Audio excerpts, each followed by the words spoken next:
வாரிசுகளை நான் உள்ளே விட மாட்டேன், வாரிசுகளுக்கு எந்த பதவியும் இல்ல அப்படிலாம் பேசிக்கிட்டு இருந்த ராமதாஸ் தன்னுடைய மகனை எம்பி ஆக்குறது, மகனுக்கு சீட்டு கொடுக்கறது, மகனை முன்னெடுத்து இந்த கடந்த 15 ஆண்டுகள் அதை ரொம்ப தீவிரமாகவே செஞ்சாரு.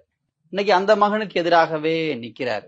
இவ்வளவு அனுபவம் வாய்ந்த ஒரு ராமதாஸால தன்னுடைய மகனால தன்னுடைய கட்சியே டவுன்ஃபால் போகுதுன்றத இவ்வளவு நடந்துமா யூகிக்க முடியாம போச்சு. யூகிக்கலாம் முடியுதுங்க. இப்ப டவுன்ஃபால் தடுக்கிறதுலாம் அவருக்கு நோக்கம் கிடையாது. It's already started. Nobody can stop PMK's downfall. பாமகவோட வீழ்ச்சியை யாராலையும் தடுக்க முடியாது. எழுதி வச்சுக்கோங்க. ராமதாஸ் இருக்க வரைக்கும் அதுக்கு ஒரு மரியாதை இருக்கும். ராமதாஸ் காலத்துக்கு பிறகு அது பிஜேபியா மாறும், கம்ப்ளீட் சிவசேனாவா மாறும். ஏக்நாத் ஷிண்டேவோட சிவசேனாவா அது மாறும். உத்தவ் தாக்கரே சிவசேனா முழுக்க முழுக்க அது ஷிண்டே சிவசேனாவா மாறப்போகுது ராமதாஸ் காலத்துக்கு பிறகு. அவங்க அந்த கம்யூனிட்டியும் அந்த கட்சியும் ஹிந்துத்துவாவா மாறிட்டு இருக்காங்க.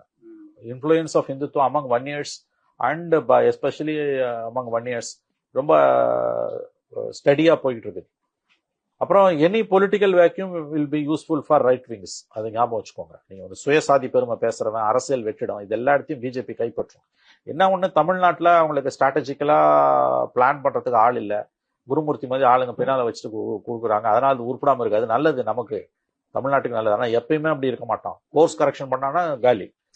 ஸோ இந்த long run PMK will be eaten up by BJP. நீண்ட தொலைநோக்கு பார்வையில பாத்தீங்கன்னா பாமகவை பிஜேபி விழுங்கும். ராமதாஸ் காலத்துக்கு பிறகு அது நடந்தே தீரும். அதை விருப்பத்துடன் அன்புமணி ஏற்றுக்கொள்வார். அவருக்கு எந்த ரெசிஸ்டன்ஸும் எதுவும் இருக்காது. அது ரொம்ப தெளிவா தெரிஞ்ச விஷயம். இவ்வளவு நாள் நடந்து நீங்க போய் பிஜேபியோட 24 அலைன்ஸ் வைக்கிறீங்கன்னா என்னங்க அரசியல? உங்க மனைவியை கொண்டு போய் நிறுத்துறீங்க. அப்ப எந்த அளவுக்கு நீங்க சரண்டர்ட் ஆயிருக்கீங்க பிஜேபி கிட்ட?